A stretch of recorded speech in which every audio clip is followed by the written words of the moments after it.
I'm Rick Tocchet, and you're listening to Missin Curfew. Welcome back to a fresh episode of Missin Curfew. Up, dog. Mondays. Big fella. Monday playoff time. The interviews continue, my friend. The playoffs keep rolling on, and there's just shitty fucking playoff calls continue to roll on. But anyways, talking about a guy who would fucking be in the box a lot right now would be our guest this week, the head coach of the Vancouver Canucks, Rick Tocchet. Talks would be going to the box. He wouldn't be getting away with anything. He'd be in one. No, he would be. He would embrace it. He would embrace that box. Embrace the box. I'd be sitting in that box a lot too. Yeah. I mean, it's tough to watch. But so Talks has been a great friend of the pod. Obviously, we both loved him at TNT. We miss him on TNT. I'm an ex-Canuck. You had a little cup of coffee there. So I think he did an unbelievable job going in there. I think the future's bright for these guys. So I wanted to reach out to him. He just got back to Vegas, but looking forward to this one. Yeah, absolutely. And I think we'll get a feel for, just the itch of him not being in the playoffs, his view on the team, his view on the new TNT stuff, and then a little bit of chat about Gretz. Yeah, I miss him on TNT. He had the good banter with Biz, keeping Biz honest, and it was nice to have a coach's perspective, and I miss him on there, but I was happy for him. He's an absolute beauty. So here he comes, Rick Tocchet. Rick Tocchet. Welcome back to Missin Curfew, up dog. We watch TNT. We love it. I got to be honest. I miss seeing this beauty on there. We both miss it. Yeah. Keeping Biz honest. Everybody misses it. Keeping Biz honest. He always kept Biz honest, though. Friend of the pod. Yeah. Friend of the pod. Absolutely. So head coach of the Vancouver Canucks, legendary Rick Tocchet. Talks, thanks for taking the time, fella. Yeah, well, I'll tell you what, Biz is my man, and how good he is. But your podcast, man, you guys are I got to admit, I told Biz, you guys are fucking closing in on Spit and Chicklets. You guys, what did you guys start a year ago? Well, I think it seems like 10. Yeah, I think it's been a little bit longer than that. But we always say, people mention us to Spit and Chicklets. We're like, I wish we were getting paid like those fucker. Biz is getting paid like a first liner now. Yeah, Biz makes a lot of money. He makes a lot of money. He's up there. He's probably getting paid like right now about a 35 goal scorer. Yeah, he's about 80 point guy. He's probably making that kind of money right now. Biz still got the first dime he's ever made. Still doesn't know how to spend it. Yeah, he's actually getting better. But when I first got there, he was pretty cheap, and then he's starting to send it a little bit more now. He is, but he was pretty cheap when I first started.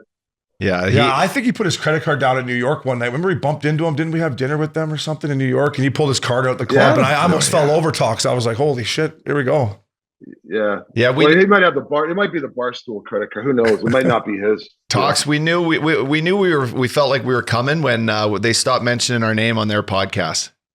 We're like, hey, they feel the heat. We're coming. We're coming, boys. No, I'm being sincere, man. I listen to a few podcasts.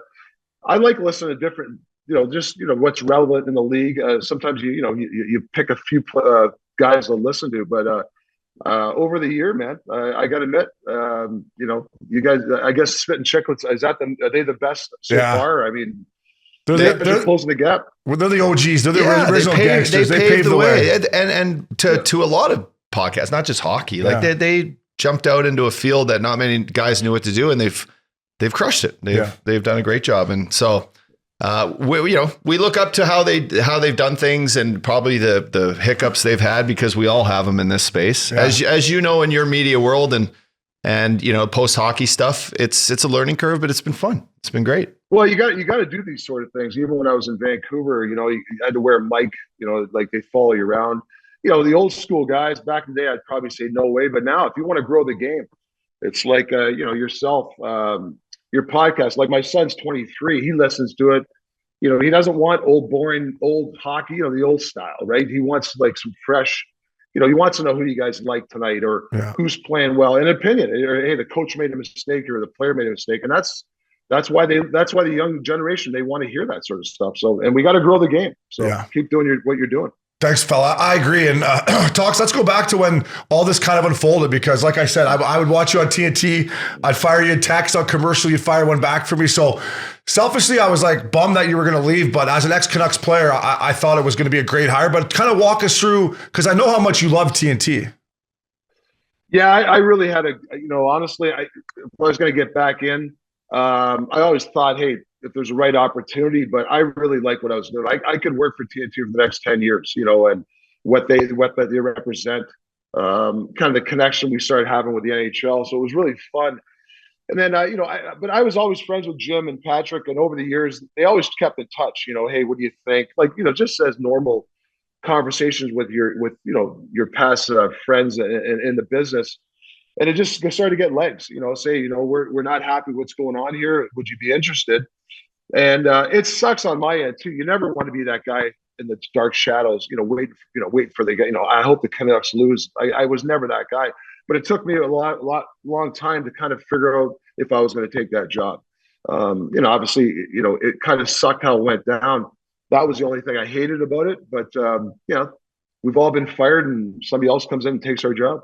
Talk, I wanted to just ask you, did it take a special like opportunity like this one with the Vancouver Canucks and seeing their young players and seeing, you know, the city and what it is and being in Canada? Did it take that sort of specific spot to make you do the move?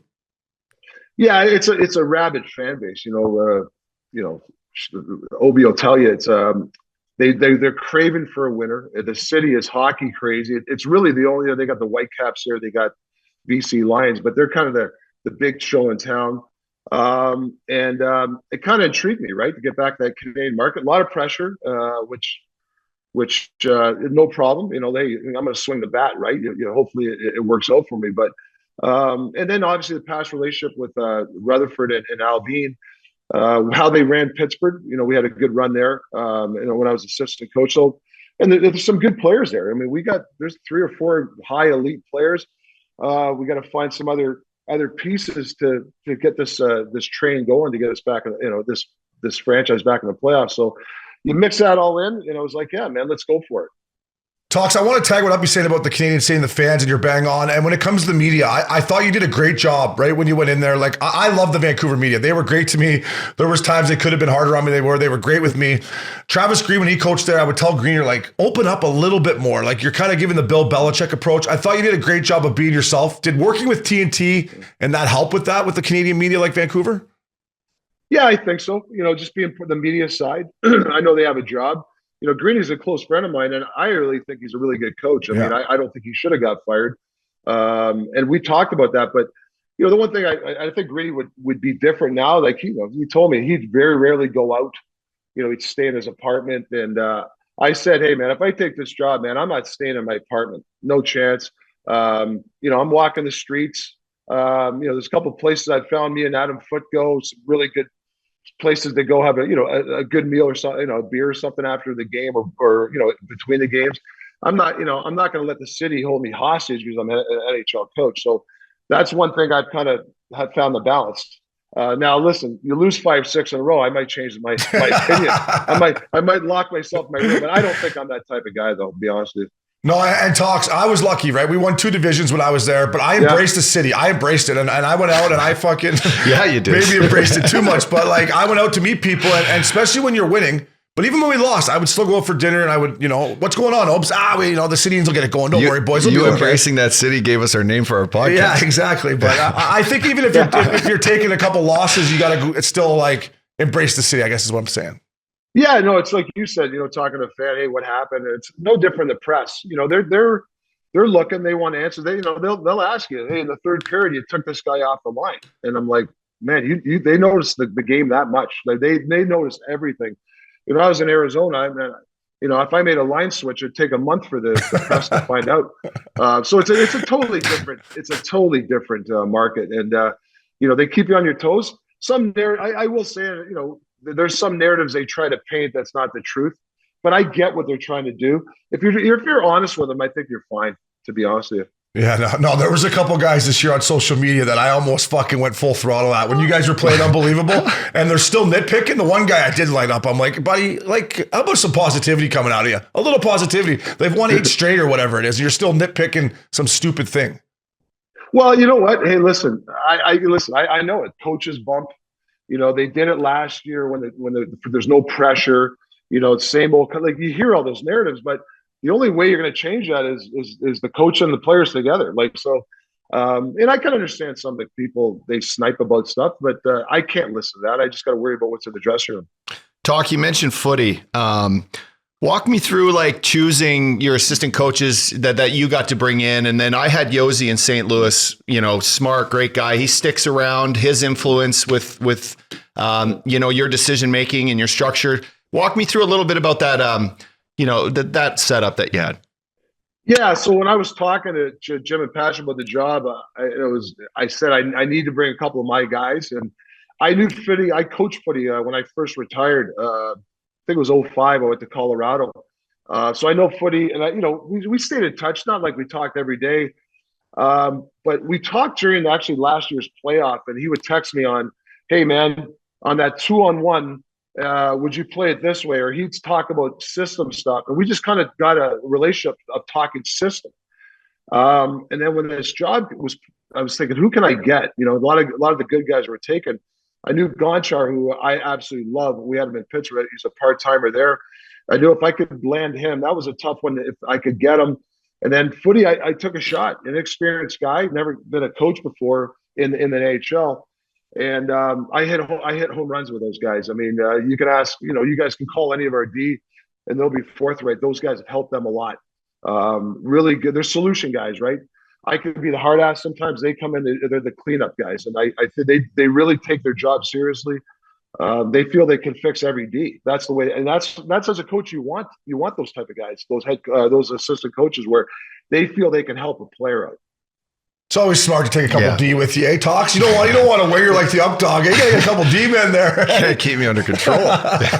Where's Uppy? Up dog. I actually wouldn't mind Uppy in the lineup. I need some kamikaze guys on the forecheck, man. Yeah, totally. Hey, we're looking for him. He'd sign a PTO right now if you're offering it. If you're offering a PTO, he'll sign it right now. Sign it right now. Oh, boys, my right hip, though. I don't know what I did. The golfing last week, the right hip's in one. I feel like... and I fell off my scooter. I fell off a bird scooter last week, Talk. It wasn't perfect. I felt like I actually played game 1 and 2 on the road. Yeah, Talks. I don't know if he'll be able to play back to back for you, but he can play Saturday night at home for you. Talks, I wanted to ask you because you went in, you won your first game, then you went to Seattle and you took it on the chin. And I remember your press conference after. It was so real and authentic. We got lots of work. Like, to me, watching your structure and their compete from the boys is what really made me proud as an ex-Canuck. But did you go in there? Was that the first thing, or get to know the guys? Like, what was your first thing you did when you went in there?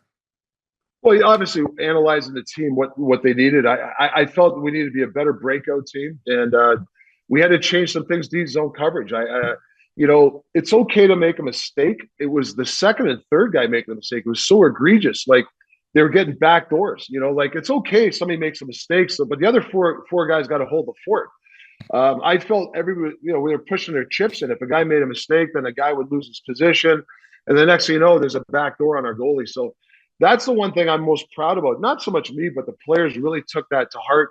They really cleaned that up. We would make a mistake, but that we held the fort. It wasn't as bad. And I think, can we get that momentum in training camp? Can we still have that same mentality of making sure that we're not, we're just not all in on every mistake, If there's a 2-on-1, it's going to happen. Can the D play it and let the goalie? Can we get Demko see the puck? It doesn't have to be a backdoor play. So those are the little things that we really kind of installed. And we couldn't. You can't change everything. And then offensively, we implemented a couple of things. The Twins helped me on a couple of things that really helped.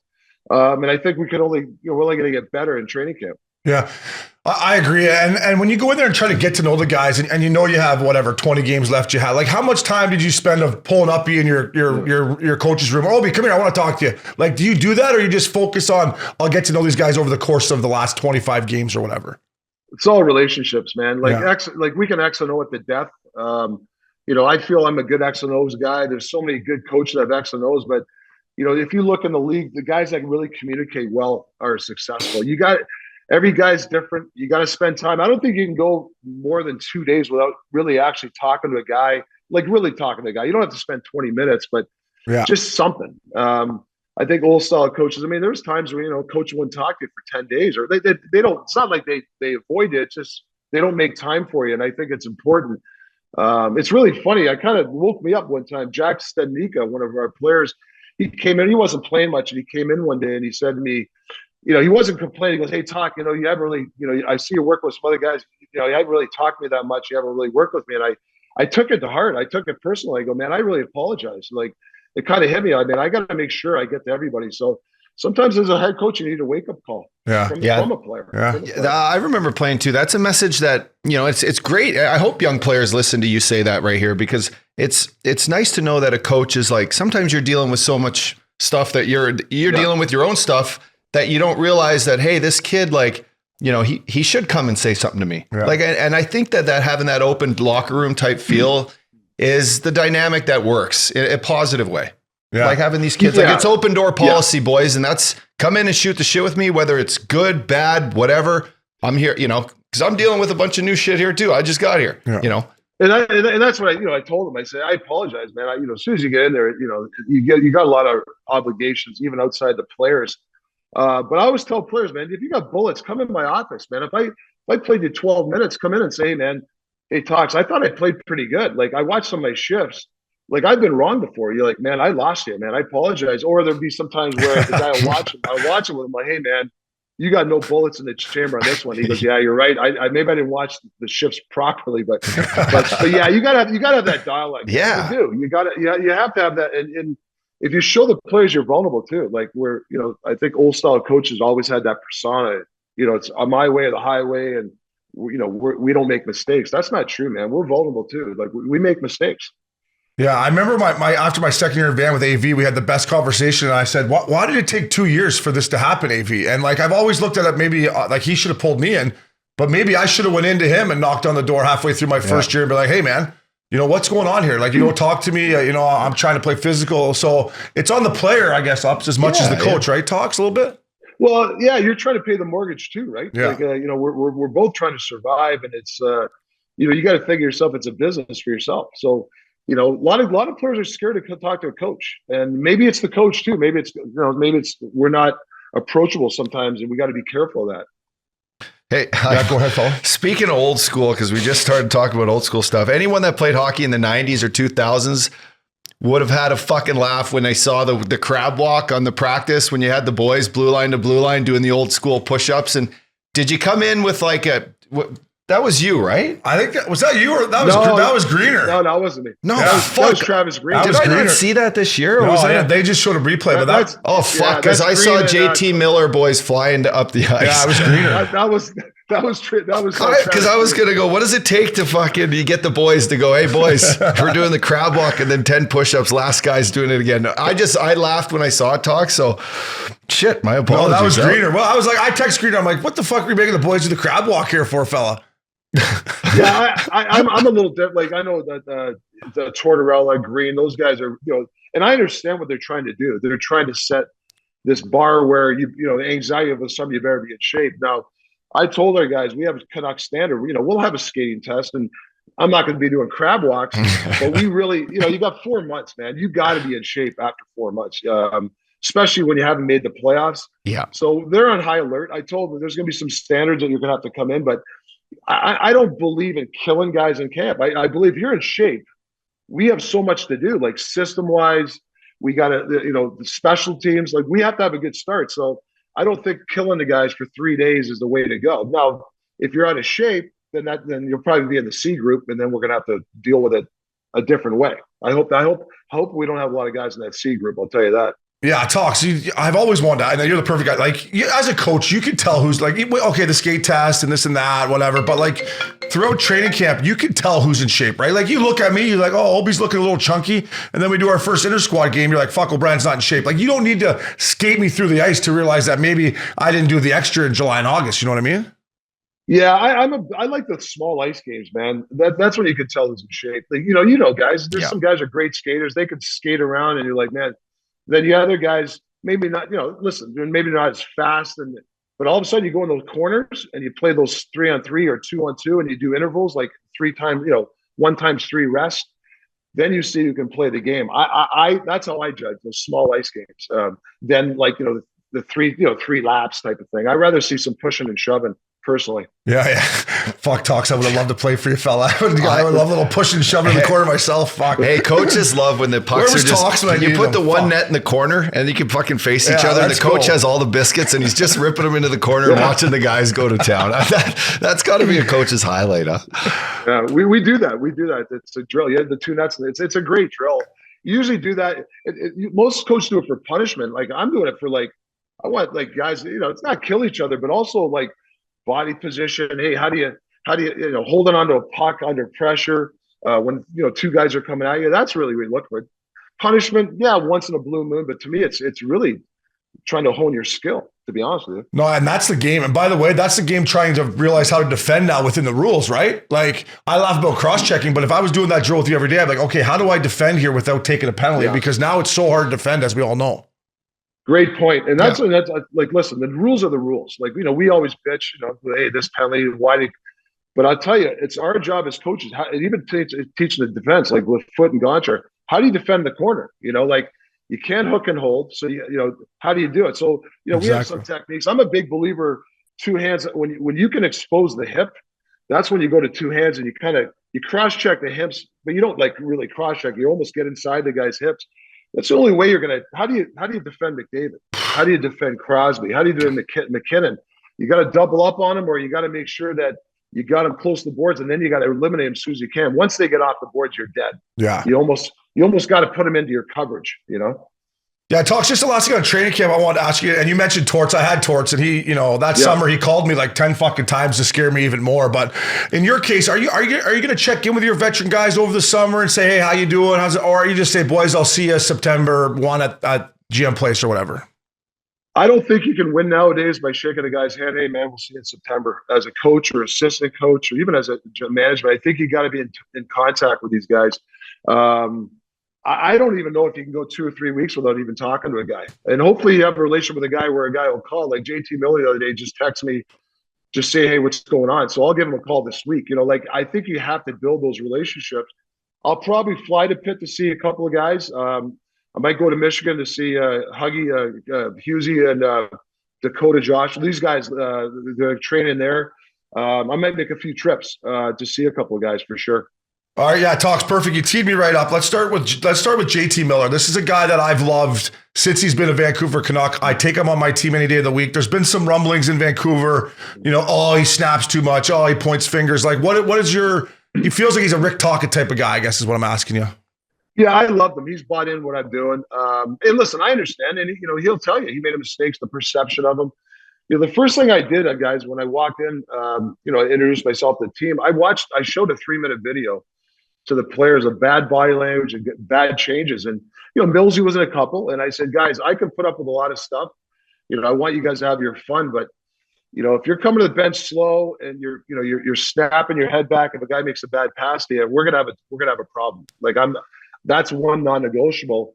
And I'm not saying Millsy was, he did it like everybody else. And I got to admit, the 4 months I were there, I didn't see much of that from Millsy, man. He turned his whole thing around. There was a stretch there. He was one of the best two-way players in the league. Like he had over a point a game, and he was shutting down the other team's best player. That line was great. So he's been terrific. He just wants to win. He wears his emotions on his sleeve sometimes, and I'm okay with that. Yeah, and I just think real quick to tag this about Miller is, as a player, I wanted my guys to compete. I knew Upshaw was going to compete every night. When watching you play Talks, you compete every night. And I think as a coach, you realize it's not going to go our way every night. But if you compete every night, you can live with that, right? Yeah, and you know what's a good thing about Millsy and players like that? I know you guys love players like that. You might not have it that night for whatever reason. your legs suck. You just don't have it.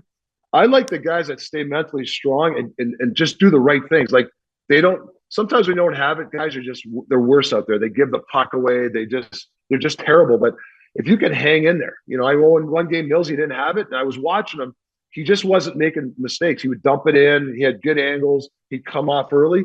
And that's when I really see a character of players where you can hang in there. Like whatever happened the day before or whatever, his legs aren't there, he can still hang in there. And that's developing a mental toughness for me and a team toughness. Left the legs in the bedroom, eh, up dog? Sometimes that happens. You leave the legs in the bedroom. Hey, boys, I'm Vancouver a little light will today. do A little that light. to you. Little light. Talk a little bit about the room. A little bit about your room. Like, who's the one pushing, getting your guys, like, either, you know, in practice, pushing guys that you see, like, hey, well, this guy's pushing and I could see everyone following him. Like, who are those guys? And then who are the guys that lighten things up? Like, come in with the smile on their face and you're like, hey, we need this. Like, you need to be like this all the time, because the guys, we need them all fucking having a good time in here. Good question. Yeah, you're right. I've been there 4 months, and we're a quiet team. It started getting vocal. Obviously, when you win some games and guys get more confident, it's a little bit more. I'd like to see more guys chirping a little bit. Millsy will try to chirp. Connor Garland, he'll try to chirp some guys. We probably need a little bit more. Like what really took a big role for me is Hughes. His game was incredible for us. Like, he's an underrated defender. I remember going there, not expecting how good of a defender he is. He defends different, obviously. He kind of reminds me of like that Adam Fox. They're hockey nerds. They play the game really smart. And I think there's another level there for Huggy. Like, he wants to be one of the top 3 defense. He wants to be included in the Norris Trophy every year. And he can get there. So it even himself was more vocal. Even my ear in a meeting, man, he was incredible. Like, some of the stuff that he told me that he wants to do, and something, some insight of our team. So we're not there yet, but you're right. We need to get a little bit more chemistry in a little more fun, there's a lot of pressure. And if you don't have some fun, the pressure can eat you. I've been in that room where there's pressure, and you got to have those goofy guys in that with personality to kind of, knock that pressure off of your team. Yeah, I'm with you on Hughes. When he first came in the league, the way he defended, I was like, I don't know if this guy's ever going to be right. And he got better and better. And then I think once you change the structure and the boys started playing a little tighter, his defensive game went through the roof. I agree with you. He impressed me so much down the stretch. I heard some comments from you about his leadership. And I don't know if you said he could be the captain or but when I looked at him, I didn't think leadership for whatever reason. That's why I guess you got to get to know guys, but he has that quality to him, huh? Absolutely. He's projecting to that level. I don't know what I'm going to do yet. We're not in a huge rush, but if I can tell you, and I've only been here, like I said, been there 4 months, from day one to day, the 4th day in what is that? 120 days later, Huggy has really kind of made that trajectory to be a captain. Like, he's done some things that are uncomfortable. Like, he said some things that are uncomfortable you have to do to say to teammates or to a coach or to put your balls on the line. That's what captains do. It's not just about organizing a team party. It's about putting your teammates first, and also being able to go into a coach's office and say, hey, man, you got to back off and practice. I got this. I guarantee you the next game we'll be ready to play. So I love that about him. Yeah, Talks, I got to ask you about Brock Besser. I mean, he's sick as hair in the NHL. I wish I had his hair. It would have been a game changer for me. But I've been hard on him, Talks, over the years. Just listen, the release that he has, you can't teach. He can score goals at an unbelievable pace. But we talked about compete. Some nights I didn't love his compete. I thought it was better under you. I guess I'm asking, what kind of kid is he? Does he like to compete? Is he just a quiet guy and he's not going to show that emotion like Millsy? Yeah, I just diving in with him, and I've had numerous conversations. He went through a lot last year with his dad. He was playing hockey. His dad was on his deathbed. That really hurt him. He got hurt. Yeah, listen, his compete level has to get higher. We've discussed that. There's no secret. I thought he did play better as the season went on. I know there's a different level. I think personally, it's a mental thing with him. I think he's got to do a couple things this summer to help us compete. If he can raise that bar of compete, the talent he has, and everybody says he's he's not that slow. If you think the game right and you anticipate, you'll look fast, especially if you have a system where everybody knows where the puck's going. So, yeah, he's a guy that needs a big summer for us. If he can come back strong and be a 25 goal, plus goal scorer, can compete on the boards. That's it. We're trying to look for those players. Hopefully those are the guys that we have them in our system. Yeah. And I guess the last thing on the Canucks, you got anything out before? I just wanted to talk about Petterson. Yeah. I just felt like he had another life or another stride that he got to under you. And whether that was confidence thing, or maybe the fans kind of backing off him a little bit, but he pulls off 100-point season. And I think, Obi, you and I end up talking about him every other week, being like, wow, you were right. Like he's got something special about him that he was able to tap into. Anything specific that you see in his game that really took off to another level, or is there anything maybe that he can get better at? Yeah, he's an interesting kid. He's very quiet. I'm not saying he's tough to get to know, but as the months went on, we really had a good relationship in talking about the game. He wants to be the best. Like he thinks he can be one of the best players ever to play the game. I love that swagger. Now to get there, I think for him right now is the leadership part. He's going to have to start to. It's not about him now, and I'm not saying he's a selfish guy. Don't get me wrong. He's going to have to drag people with him. That's his next level. He's uncomfortable speaking in front of his teammates, and I told him when you're the player you are, you have a lot of cachet, man. When you speak, you got to use that cachet. Young guys want to hear you speak. Obviously, he does it on the ice. Very special. When the game's on the line 2-2, he's made some hell of a plays, whether it's a goal or a great pass. Those guys are hard to find. So yeah, he's a guy that's, for me, he's going to get his points. The next level for his leadership, and I think he wants that. And he's got to get a little more uncomfortable. Like I said, he's got to learn to speak to his teammates. Like it's not a big deal. Nobody's going to laugh at you, and that's his next level. And I'm so lucky to have. He's just a terrific player, though. Yeah. Terrific. And just, same with him. When he first came in the league, I was like, this guy's got to eat a sandwich. Like, get on the fucking ice cream, get the fucking chocolate sauce on there. Like, to me, talks down the second half, like Uppy said, he started to look more mature to me. Like, is this a kid that you're like, work on your skills, obviously, but get in the gym and maybe if you could put 5 pounds of muscle on, like, is that something that he's going to probably focus on this summer? Yeah, he had a trainer last year that really helped him. He thought to help him, and he's going to go back to him. He's got some goals. He wants to get about, you're right, 5-6 pounds stronger. Yeah. He's a good two-way guy. Now it's about body position. The one good thing with him, he's really good with his body in body position. If you get, like you said, Obi, if he gets that 5 or 6 pounds, a little stronger, he's going to be a menace. Yeah. He's going to be a menace down there as a two-way, plus a guy that can score 100 points and play under pressure, which I think he loves playing under pressure. Yeah, I would agree. And I guess the last thing on the Canucks talks, and then we'll talk some playoff hockey now. We got some Gretzky stuff we want to get into with. But, there's no more Rick Tocchet's out there. I understand that. There's no more Darcy Horder-Chucks and Rick Rippon, God rest his soul. But as an ex-Canuck, I got to ask you, is toughness on the list here this summer of something that you'd like to address? Because when I watched you play, I like the direction you're heading in. But as an ex-Canuck, I still think we could use a little more sandpaper out there. Yeah, it's on our list for sure. At the end of your meetings, we got to get tougher. Whether it's guys in our system, whether it's my job to get guys to play a little tougher than they have, that's my job. To go get those guys are hard to find, but that is on our list. Obi, would I like a guy to be able to go out there and change the momentum of a game? And if there's some pushback from our from a team, do we have the guys to push back?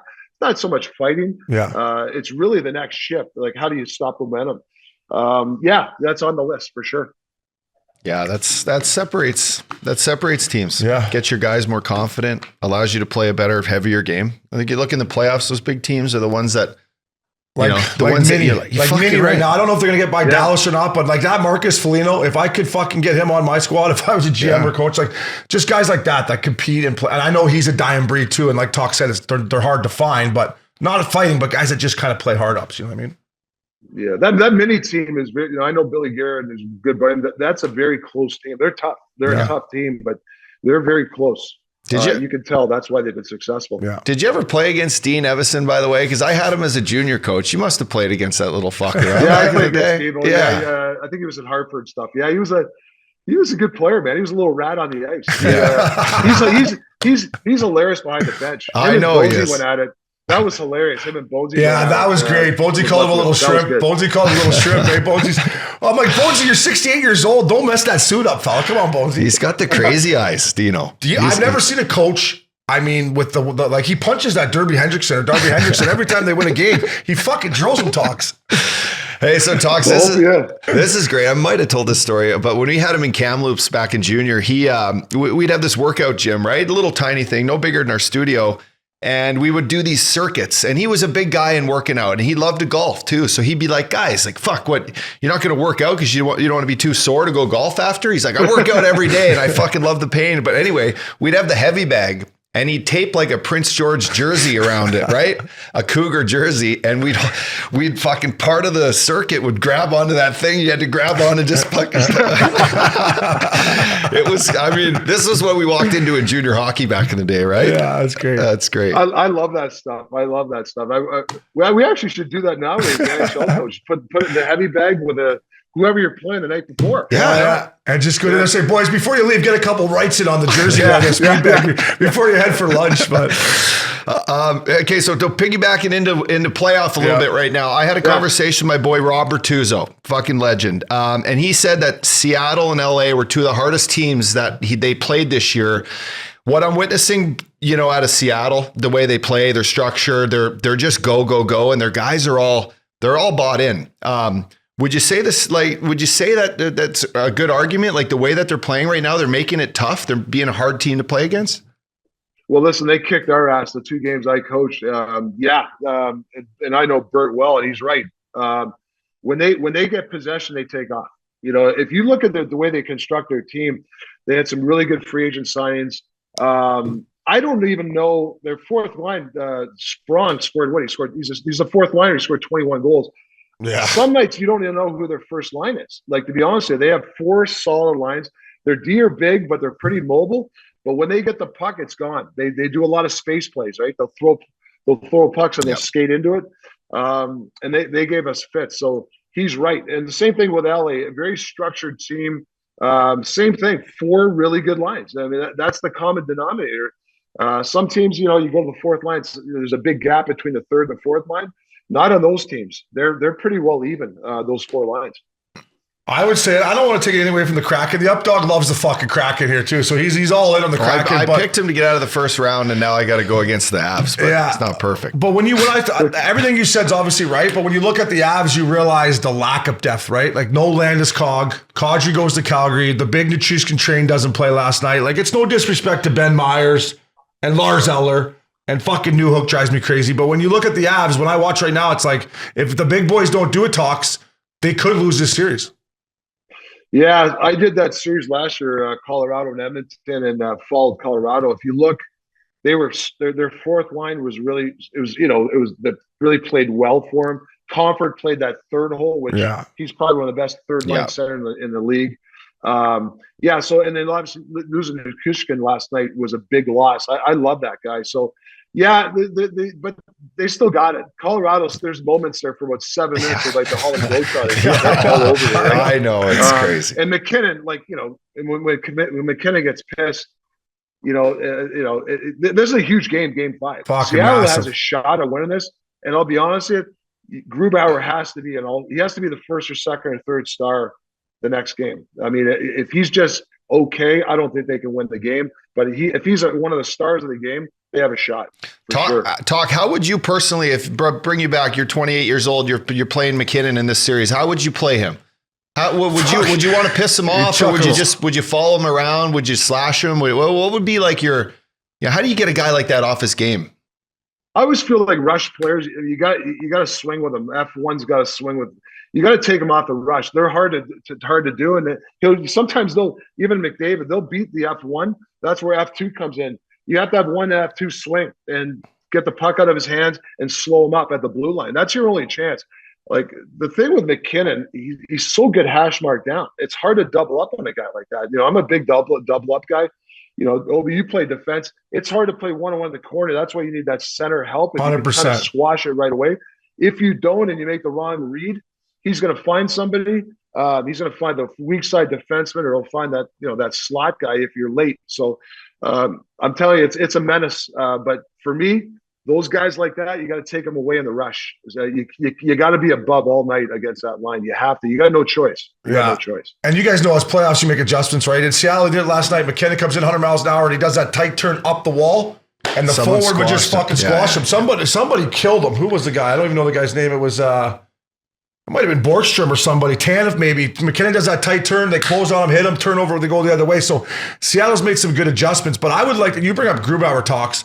if I'm the Avs, I'm going to that blue paint a little bit harder. And I got to give credit to Orlovsky, Larson, Vince Dunn. They done a good job, but getting that fucking blue paint and getting Grubauer's face in Game 5. Yeah, and Colorado can do that. I mean, they're not afraid to get to the paint, right? But I will say that's a great thing that you picked up last where they back checked Mackinnon, right? They back checked them. It's like Boston Bruins play like that. But my thing is now I want to see what Bednar does or what MacKinnon does to counteract that. There's some things you can do if a team over back checks on your star player, right? You got the D and then the forward. So there's some stuff that counteracts. So I'm interested to see how they counteract that. That's a system of back checking all the way into the down by the hash marks. Talks. I always wonder this about coaches. Like, come playoff time, you're in a different situation because you only were there for 25 games. But your team misses the playoffs. You're going back next year. Are you always watching these playoff games as a coach? Like, are you like, okay, I noticed that, I'll write it down, I remember it, or sometimes are you just trying to be a fan and trying to enjoy it as well? No, man. I'm as a coach. Yeah. I'm learning right now. I'm going. Who's doing what system? And I'll be honest, 90% of the teams do the same thing. It's a copycat league. It's the 10%, right? And that's what you're trying as a coach to pick up. What's that 10% difference that they're doing that we're not? And I have our coaches, we have a lot of coaches. I got them doing some projects. I'll have the Twins looking at the top 5 best offensive teams and their power plays. I'll have Adam Foote watching the D-zone coverage, Mike Yo doing the PK. So they're watching, and then we're going to probably have a coaches symposium in August, and they'll present, hey, this is what I picked up on this series. I think you have to challenge your staff to think outside the box. And when I watch these games, listen, there's certain guys I want to see, some coaches that I'm friends with. Hey, I hope they win, but I'm watching as a coach, and I'm actually watching the adjustments. Like, what are teams going to do different? Like, what's going to happen here? How's Winnipeg going to change some of their stuff? How's Tampa going into Toronto? What are they going to do different? So you're looking at those little different subtleties. There's one thing I wanted to ask you about year-end meetings. Are you a big year-end meeting guy? And when the boys walk in the year-end meeting, are you expecting their eyes to be a little glossy? Because fuck, mine were always a little glossy talks. But are you a year-end meeting guy? Like, do you want to talk to the boys before they leave town? Or, hey, boys, I'll talk to you in a couple weeks? Well, first of all, I have his Visine bottle, and I say, squirt him before we start talking here. I don't want to look at the red eyes. Yeah. Well, the coaches were right there with him. Yeah. Good coaches are. To me, like, listen, how do how long do you have a year-end meeting? Like, is it 15? Like, you're going to do follow-up calls. The 15 minutes is basically a couple of, they'll say something, I'll say something. We'll come to not so much an agreement. Hey, we're going to do a follow-up call, or maybe I'll come and visit you. Those 10 minutes or 15, it's really a couple of little things here and there. You can't really accomplish anything in 15 minutes. A lot of guys have a lot to say, and I don't want them looking at my watch as the guy's talking, because they're important things. Right? Yeah, exactly. It's really it's more for following up. That's really what it's about. Yeah. I was always like, I got so much I'm going to say, and then I go on a fucking 3-day bender. I get in there, like, anything to say, Oops? No, boys, thanks. Great here. Thanks for having me. Everything's great. Everything's great, boys. But then the young guys are there for fucking 4 hours. I just wanted to go to bed. I'm like, I got to get a fucking nap in here. They're late for their tea time. And it's just the full thing. Talks, man. The Vancouver Canucks stuff, it's been great. I got to ask you about your boy 99, my boy right here, Upshaw, teed me up. I never got to meet Gretzky. Yeah. I only got to meet him. I got to play around the golf with him. I was blown away, Talks. I was blown away at how much he knows the game, how much he loves the game, how great of a guy he was. And fuck, he can putt, by the way, too. He made about 250 feet of putts. But I guess he was a better guy than I expected, Talks, which is crazy. Yeah, it's hard to, I've known him for 30 years, 40 years. And the behind the scenes stuff that he does, it's incredible. Yeah. He takes so many buddies and buddies of mine golfing at the Grove. Like, he's the most generous guy I know. I talked to him quite a bit. I bounced a lot of things. Even before I took the Canuck job, I talked to him for a solid almost every day. Like, he was kind of concerned because he wanted to make sure I was doing the right thing. And I had a good life going, man. And he said, you sure you want? So he was playing devil's advocate. That's what I love about friends. He was trying to show me a different side of the spectrum. But yeah, for a guy, happy hour guy, he's the best in the business. Yeah. He is the best. Like, loves the stories. He's got the best stories. There's about 3 hours. When he was coaching there in Arizona, I was with him. It was 5 o'clock, 8 o'clock dinner, happy hours, talk about the game. It's the game, and then it was bedtime for him. So that's the way he is today. He's just he's the best. He's the best. Fuck, we might have a new T-shirt here at Missin Curfew. Happy hour guy. We might have to make that one, Talks. That's a fucking good one. Yeah. Talks. I cheated and I called him this morning and he was golfing. He's golfing with the Canucks and Warren Reichel, and he said, I said, what do you got on top? What do you got on Talks, eh, Gretz? I got him coming in. And he goes, you got to ask him about the 87 finals when he had me pinned in the corner in game 1. Do you recall this? He loves that story, man. Yeah. It was the first shift of the game. You know, Keenan's going, you got to get out there and you got to get on Gretzky and, basically cross-check him in the head type of thing, right? So we were in a scrum, and I was just giving it to him 4 on the back. And I was just, Gretzky, you're going to get it. You're going to get it all 7 games. I'm going to give it to you all 7 games. He goes, he kind of looked around and he looks, I don't know what you're thinking about, but I only plan on taking this shit to 4 games. So a couple of guys laughed, and he was actually, he chirped every once in a while, but he was just basically telling me, where this thing's only going for. It went 5 actually. It was 85 when I did it, but yeah, he's a pretty good chirper, man. I'll tell you what, he's got some good stuff. I mean, it's crazy, like how much he remembers, eh? Like the stories he was telling. Like, I mean, the guy's the great one. His life's been unbelievable, but he remembers everything. Like he was bringing up stories. He's a historian. Yeah, like I was blown away. Talks. I was blown away. Yeah, he is a historian. He knows everything about the game. He knows all these stories. Like, he was just in Florida, and Bobby Orr was there, and he spent about a half hour with Bobby Orr. He's telling me he had a great conversation with Bobby Orr. He hasn't seen him in a long time. Anytime the former greats are around and he knows they're in the building, he'll go seek them out. That's what I love about him. Yeah. Like he just loves, and he loves the way the game's going too, right? Like when I did that day in the life of the TNT with Rick Tocchet, he called me. He said, more coaches got to do that. We got to do that when we got to grow the game. Like he actually did it. So that's why he's a great ambassador, man. Like he's the best, right? He's for where the game has gone. It's obviously because of Wayne Gretzky. Yeah, that was great. The day in the life, the thing they did in TNT was great. But I got to tell you the story about the up dog to the great one at the Grove. So we're on the back nine, and Gretz has got him bent over a little bit. Eh? Gretz has poured into him a little bit, and Gretz stuffs one on 16. Is it the par 3? Yeah. And I'm telling you, fella, it is fucking this. And Gretzky's just behind his cart smoking a cigar and up. He's like, I'm like, that's probably He's already writing his birdie down on the He's like, that's probably good, right? Ups. I said ups. He's like, fuck that. He's putting it. So he makes Gretzky get out of his cart and go fucking putt. I'm like, I'm done. That makes me feel better than when you make me putt him, because at least you made 99 putt the fucking 5-footer. I ain't changing. Yeah. Did Janet play with you guys? No. She didn't. Oh. No, we were lucky because she'd want to get in our pockets, eh? So we were lucky. We just had Wayno. Yeah, you got to go to the bank before you play her. Yeah. You got to be ready. You got to be ready. Yeah. She's a competitor too. And you know what? These ones, you got to putt these ones with her. Oh, like she wants it in the cup. She plays right in the cup. That girl. I think Janet might still owe me a couple bucks for my trip at Gozzer last summer. Wow. Yeah. Cool. I got in her pockets. Wow. And I wasn't going to tell Wayne that he owes me the money. I'm going to collect that from Janet. You should have. And speaking of Gozzer, that's a place that we need to do a little fella tour this summer. The Tree Bar. The Tree Bar is I was there for about 10 days last summer, and Sean Payton. I was up there with Sean. He's buddies with all those guys up there, and he was a treat to play with him every day with Gretz, and there's a lot of people up there. Sheldon Surrey.